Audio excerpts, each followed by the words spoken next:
گەنجێکی دینداری حافظ قورئان بوو، ئاوات و ئارەزووی زۆری لەسەردا بوو، بەڵام مەرگێکی لە ناکاو یەخەی پێدەگرێت و لە بۆردمانێکی فڕۆکەکانی تورکیادا گیان لەدەست دەدات. محەممەد سەعید کە دانیشتووی سلێمانی بوو، ڕۆژی سێنزەی ئەم مانگە لەگەڵ خانەوادەکەی دەچنە زێدی خۆیان لە گوندی گەڵاڵە. لە نیوە شەوێکی درەنگدا ئەم خانووەی ئەوی تێدا دەبێت بۆردمان دەکرێت و گیان لەدەست دەدات. ئەمان بۆ خۆشی چوون، ینی لە بۆبوونی دوای جژنەوە هەر بۆ خۆشی بۆ سەفر و بۆ ئەوەی خۆیان چوونەتە ئەوێ بۆ شەوەکەی با بڵین مامەکانم و نەنکم ئەمان هەمویان گەڕاونەتەوە تەنها براکەم لێوە ماوەتەوە.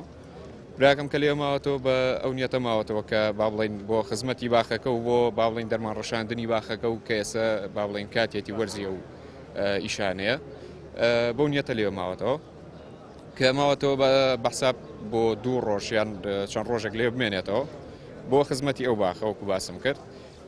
دوای ئەوە تقریبا سعات 11:22 دقاونەی کە بە ئێمە وتراوە لەلایەن ئاسایشی شینکایەتیەوە، سعات 11:22 دقەی شەو بووە، شەوی 11:04 لەسەر 4 کە ئەو قەسفەش کرا و دوای ئەوە چوونەتە ئەوێ، ینی بۆ ڕۆژی دوای ئەوە خەڵک چوەتە ئەوە بینیوێتی. بەڵێ سێ خانووی لێ لەوێ هەر مڵکی خەڵک و مڵکی خەڵکی سیڤیلە با بڵین هیچ عیلاقی نیە بە لایەنێکی سیاسیە دەستگایەکە هەر شتێکەوە، هەر خەڵکی سیڤیلە و سێ خانووی لێ هەرسێکیان پێکراوە. ئەمە دیمەنی دوای بۆردمانەکەیە. محەممەد قورئان خوێن بووە و لە 9 کانونی دووەمی 2022 تەواوی قورئانی لەبەر کردووە.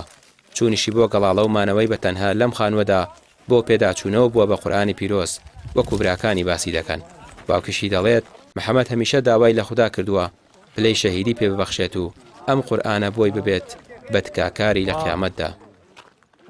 کوڕەکەی من حافظ قورئانە، الحەمدولله، سوپاسی خوا ئەکەم لەسەری و شکری خواشەکەم لەوەی کە تا ئێستا بە منیاوە و ئێستا بردوێتیەوە. تقریبا لە ماوەی 2 ساڵە لەبەری کردهبوو، بۆ 5 ساڵ 6 ساڵە چێ لەبەریەتی بەردەوام بەڵە. الحەمدولله لەوانەوە زۆر باش بووە، تا زۆر لەو گەنجشتانەی خۆمان الحەمدولله هاتووە نسیحەتی کردوون کە ئەهلی شوێنی خراپ نین، ئێوە ئەهلی شوێنی باشن، زۆر ئامۆژگاری کردوون لە ڕێخێرەوە. گوندی گەڵاڵە چەندین جار لەلایەن فڕۆکەکانی تورکیاوە بە پاساوی بوونی گەریلاکانی پەکەکە بۆردمان دەکرێت. گوندەکە دەکەوێتە ناوچەی شارباژێر و 58 کیلۆمەتر لە سلێمانیەوە دوورە، بە دووری 7 کیلۆمەتریش دەکەوێتە ڕۆژهەڵاتی قەزای ماوەتەوە.